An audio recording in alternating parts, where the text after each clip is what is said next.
Welcome to this video on the prison of pure reason. We will explore Immanuel Kant's perspective on epistemology and the lens through which we view reality, a lens we can never truly remove. We often suffer from the naive realist delusion, assuming our eyes are windows to the world. But evolution designed our perception for survival, not absolute truth. Your brain actively edits your reality.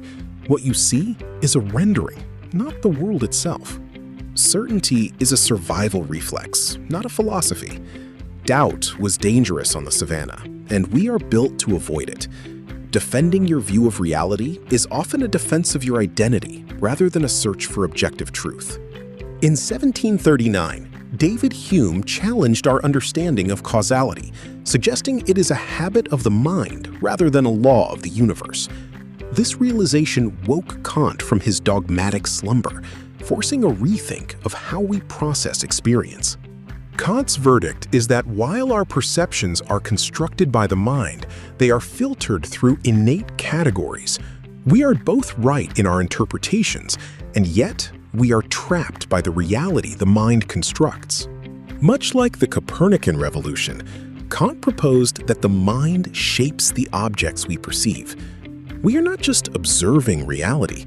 Our internal structures define the objects we encounter.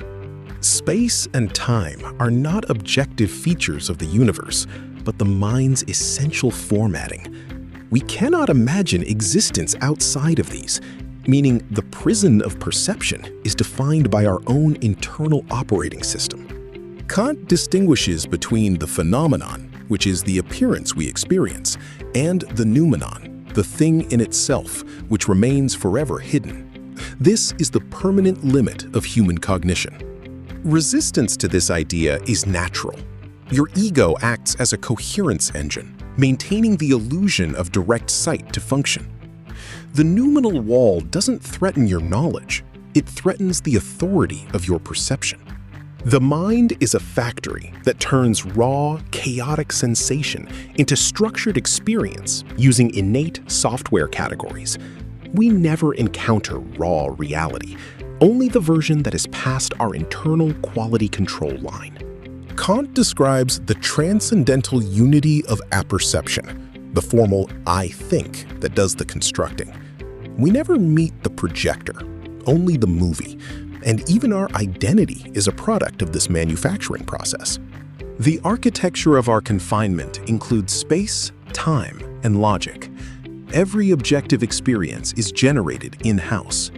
The prison door is locked by our insistence that we are not in one, but the room itself is ours to understand. Kant's two-story building separates science, which owns the bottom floor of phenomena and strict causality, from the top floor of the noumenal, where he preserves concepts like freedom and morality. We cannot scientifically prove freedom, but we must act as if we are free. It is a practical necessity.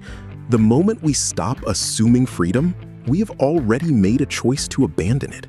Living inside the rendering is what it means to be human.